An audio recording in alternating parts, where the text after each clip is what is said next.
안녕하세요. 자, 오늘 형법은 20년 순경 1차에 나오는 범죄 성립요건 관련된 것 좀 하려고 하는데요. 우리가 1일째 형법을 시작한 게 벌써 200회가 됐네요. 자, 이번 회차가 200회라고 하는데 하여튼 처음에 여러분들한테 형법 부분에 대해서 조금이라도 도움을 드리려고 시작을 했는데 벌써 200회차가 됐다고 보니까 저도 진짜 감회가 새롭습니다. 하여튼 앞으로도 여러분한테 도움이 좀 많이 됐으면 좋겠고요.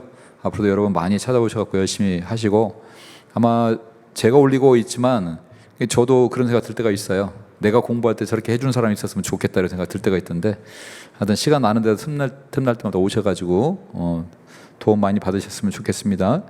지금 성립요건 관련된 것에 대해서는 좀 어렵다고 하는 친구가 있더라고요. 이게 구성요건의 문제인지 위법성의 문제인지 구분하기 어렵다고 하는 친구가 있어서 이 문제 좀 하나 풀어드릴게요. 우선 여러분이 지금 문제가 이게 뭐가 조각되느냐라고 물어보면 우리 조각시키는 게 세 가지잖아요. 우리 이제 구성요건이 하나 문제가 있을 거고요. 그다음 위법성이 문제가 있고 책임 문제가 있잖아요. 그러니까 어차피 조각은 이 세 가지 중에 하나를 검토하셔야 됩니다. 자, 구성요건에서는 여러분이 아시다시피 객관적 구성요건이라는 게 있잖아요. 이 객관적 구성요건에 해당되는지를 먼저 보셔야 돼요. 첫 번째. 그럼 이 객관적 구성 요건은 뭐냐? 그런 행위가 있었느냐를 검토하셔야 돼요. 행위가 있었느냐? 예를 들어서 우리 이 사례 같은 경우는 지금 절도잖아요. 절도를 했는가를 보셔야 돼요. 그럼 객관적 구성 요건을 검토하셔야 됩니다. 절도죄의 객관적 구성 요건은 타인의 재물을 절취한 게 객관적 구성 요건이에요. 그래서 이거와 관련된 문제는 구성 요건과 관련된 문제라는 걸 기억을 해두셔야 됩니다. 그럼 여기는 지금 문제가 뭐냐면 피해자가 목격하고도 만류를 하지 않았대잖아요. 피해자가 현장에서 목격하고도 만류하지 않았다는 것은 이건 뭐냐면 이걸 피해자의 승낙으로 볼 수 있느냐 양해로 볼 수 있느냐 문제가 생기지만, 승낙과 양해, 승낙은 위법성을 조각시키는 거죠. 양해는 구성요건을 조각하는 거란 말이에요. 이거 어떻게 구분하죠? 승낙인지 양해인지는? 양해는 구성요건을 조각하잖아요. 이 양해라는 것은 구성요건 자체가 성립이 안 되는 거예요. 그러니까 양해는 어떻게 판단하셔야 되냐면 용어의 개념을 가지고 판단하셔야 돼요. 자, 보세요. 지금 여기 절취라고 나와 있잖아요. 절취는 어떻게 가져가는 게 절취죠? 몰래 가져가야 절취입니다. 근데 피해자가 보고 가만히 있을 때잖아요. 그럼 피해자가 가만히 봤으면은요, 이거는 몰래 가져가는 게 아니에요. 그럼 이건 절취가 아니에요. 아예 애초부터. 우리 위법성 조각이라는 것은요, 구성요건에 해당이 되는데, 예를 들어서 절도죄는 해당이 됐는데 그게 위법하지 않은 것이지, 얘는 아예 절도 자체가 아니라고 봐야 되는 겁니다. 이거는. 그래서 아예 절도 자체가 아니기 때문에 위법성이 아예 위법성 문제가 아니라 아예 그냥 가져가라고 하신 걸로 이렇게 돼버리는 거예요. 이렇게. 그래서 양해로 가버리는 거고요. 그 다음에 만약에 이제 객관적 구성요건 관련해 가지고 객관적 구성요건은 성립이 되는지 안 되는지 일단 보시고, 객관적 구성요건이 돼요. 객관적 구성의 행위를 했어. 그럼 그 다음에 이제 검토하실 게 뭐냐면 이걸 인식했는지를 봐야 되죠. 두 번째, 고의 인식 여부, 요거 검토하시고, 그 다음에 요 위법성 파트 오면 우리 위법성은 조각 사유로 검토하는 거잖아요. 구성 요건에 해당되면 위법은 거의 99%가 위법하다고 보기 때문에 조각 사유가 있는지만 검토하는 겁니다. 근데 여러분 조각 사유 있는지를 먼저 검토하시면 돼요. 근데 조각 사유도 또 두 가지잖아요. 객관적 정당화 사유가 있고 주관적 정당화 사유가 있거든요. 또 요거 검토하시면 돼요.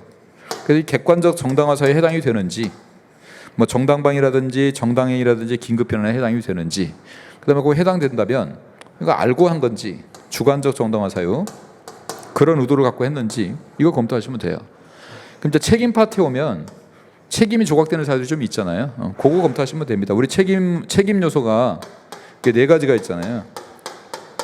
고의하고 위법성 인식하고 기대 가능성하고 책임 능력이 있기 때문에, 고의는 앞에서 구성요건 파트에서 검토를 해버렸기 때문에 별도로 검토할 게 없고, 위법성의 인식이 있는지 기대 가능성이 있는지 책임 능력이 있는지 이렇게 검토하시면 됩니다. 그래서 실제로 우리 여러분이 이제 그 구성요건 위법성 책임에서 검토할 게 이렇게만 검토하시면 돼요.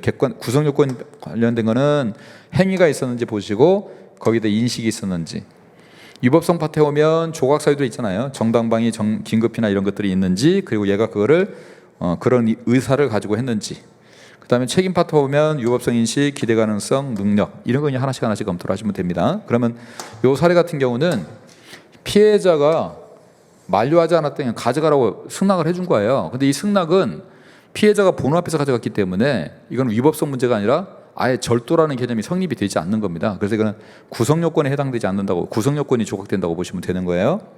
그러면 두 번째도 다음부터 먼저 볼게요. 일단은 자 3번도 보세요. 병역법에서 국방의 의무를 실현하기 위해서 현역 입영 또는 소집 통지서를 받고도 정당한 사유 없이 이행하지 않은 사람을 처벌하는데 피해권에게 정당한 사유가 있는 경우, 자 이것도 보세요. 이 법에 구성 요건 자체가 이렇게 돼 있어요. 정당한 사유 없이 응하지 않은 자를 처벌하도록 되어 있습니다. 그럼 이 정당한 사유가 뭐예요? 구성 요건에 규정되어 있는 거란 말이에요. 그러면 이게 있는지를 검토하는 것은 구성 요건에 해당되는지를 검토하는 겁니다. 이거는. 그래서 우리 대법원도 뭐라고 하냐면 이 병역법 위반은 정당한 사유 없이 응하지 않은 사람을 처벌한다고 우리 법에 구성 요건으로 되어 있기 때문에 이 정당한 사유는 우리가 위법성 인식에서 검토하는 정당한 사유와 그런 개념이 아니라 구성 요건이라는 거예요. 구성 요건. 그래서 정당한 사유가 있어버리면 이 구성 요건에 해당이 안 된다는 겁니다. 이건 구성 요건의 문제로 봐야 된다는 거고요. 하나 더 볼게요. 자, 사용자의 직장 폐사가 정당한 쟁의행위로 인정되지 아니하고 다른 특별한 사정이 없어서 근로자가 평소 출입이 허용되는 장소에 침입한 거. 이것도 보세요. 침입죄입니다. 그러면 타인의 주거에 침입한 자를 처벌하는 게 침입의 구성 요건이에요. 근데 이게 잘 보세요. 사용자의 직장 폐사가 정당한 행위로 인정되지 않는데요. 그러면 들어가는 게 침입이 될까요? 이건 들어가는 건 침입이라는 행위 자체가 구성이 안 돼요. 들어갈 수 있는 곳을 들어갔기 때문에 그럼 이건 침입이라고 할 수가 없는 겁니다. 그러면 아예 침입이라는 것이 되지 않기 때문에 구성 요건이 조각되지 않는다. 이렇게 보셔야 돼요. 그래서 기본적으로 구성 요건의 객관적 구성 요건에 해당되는 거고 관련된 것은 그건 아예 구성 요건 조각 사유라는 걸 기억을 해 두셔야 됩니다. 근데 자, 요 2번 한번 봐보세요. 중대장의 지시에 따라서 관사를 지고 있던 당본병인 피고인이 중대장의 처가 마중 나오는 지시를, 자, 중대장이 지시를 했습니다. 그 지시를 본인이 정당한 명령으로 오인을 하고요. 관사를 무단으로 이탈했습니다. 객관적 구성 요건이 뭐냐면요. 무단 이탈이 객관적 구성 요건이에요. 근데 얘는 무단 이탈을 했어요. 객관적 구성 요건 무단 이탈한 거 맞아요. 그리고 얘는 무단 이탈한 것도 알고 있어요. 자기가 지금 관사 밖으로 나가고 있다는 거 알고 있잖아요. 그러면 관사 밖으로 나가고 있다는 것도 알고 있고 행위도 다 했습니다. 그럼 그 다음 문제는 뭐냐? 위법성을 검토해야 되는데 위법성에서 조각 사유에 해당이 되는지를 봐야 되고요.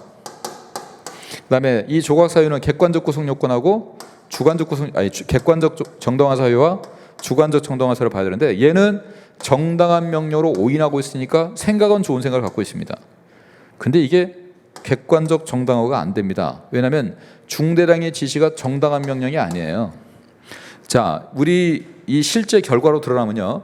아니 부인을 마중 나오라는 것이 당번병이 할 일이 아니죠. 이런 거는 중대장이 개인적인 걸 시키는 거기 때문에 정당한 명령이 아닙니다. 그러면 이거는 우리 위법성 조각 사유인 상관의 지시에 의한 정당 행위라고 볼 수가 없어요. 이게 팩트입니다. 행위를 하긴 했어요. 무단 이탈을 하긴 했는데 그게 만약에 정당한 명령이었다면 그러면 정당행위가 되겠죠. 그럼 위법성이 조각이 되겠죠. 근데 실제로 정당한 명령이 아니었단 말이에요. 그러니까 정당행위가 안 돼요. 근데 얘는 그렇게 오인하고 있습니다. 그래서 얘는 뭐라고 생각하고 있냐? 자기는 이렇게 생각을 하고 있어요. 정당행위라고 생각을 하고 있습니다. 오인하고 있죠. 그럼 이걸 왜 오인했느냐? 상사의 명령이 정당한 명령이 아님에도 불구하고 정당한 명령이라고 오인을 했기 때문에 요것 때문에 위법성을 착각한 결과가 생긴 거죠. 이 구도는 무슨 구도죠? 이게 위법성 조각 사유의 전제 사유, 전제 사실. 위법성 조각 사유의 전제 사실, 정당한 명령이냐 아니냐. 이 전제 사실에 관한 착오가 돼버리는 거예요, 이게요. 그럼 위전착이죠. 오상방이. 그럼 위전착의에 관한 문제가 생기는 겁니다. 그럼 요거는 위법성 조각 사유가 전제 사실의 착오이기 때문에 요거에 관련해서 우리 학설하고 판례가 있는데 우리 판례는 위전착을 위법성을 조각시킵니다. 판례는요. 그 위법성이 없다 그래버려요. 그래서 우리 판례는 이게 위전착 사례이기 때문에 정당한 이유가 있으면은 위법성이 조각된다. 위법성이 조각된다. 이 조각이 된다는 거예요. 그래서 우리 요 사례를 위법성 조각으로 풀었습니다. 그래서 요 사례는 아까 1번하고 3번하고 4번은 구성요건 자체가 해당이 되지 않아요. 절도가 해당되지 않고 침입이 해당되지 않고 이렇게 핵이 되는데, 요거는 무단 이탈은 했어요. 무단으로 이탈한 건 맞는데 착각한 거죠. 지금 자기는 해도 된다고 생각한 거잖아요. 해도 된다고 생각. 지금 위법성의 문제입니다. 위법성의 문제.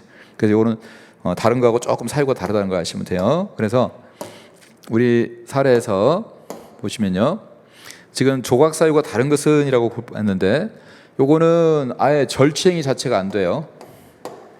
요거는 구성 요건에 해당하지 않아요. 구성 요건이 정당한 사유 없이 응하지 않아야 된다고 해도 얘는 정당한 사유가 있잖아요. 구성 요건에 해당하지 않습니다. 얘도 침입이 아니에요. 아예. 이 세 가지는 다 구성 요건에 해당되지 않는 겁니다. 근데 얘는 무단 이탈은 맞아요. 무단 이탈은 맞아. 근데 이게 위법성이 조각되느냐의 문제가 생긴다는 거죠, 이거. 근데 우리 대법원은 위전착을 위법성 조각 사례로 보기 때문에 요건 위법성이 조각되는 사례입니다. 그래서 다른 사유와 달리 다른 것들은 구성 요건이 조각되는데 얘는 위법성이 조각돼요. 차이가 있다는 거 한번 생각을 해보세요. 그래서 조각 사유가 다른 것은 2번입니다. 수고했습니다.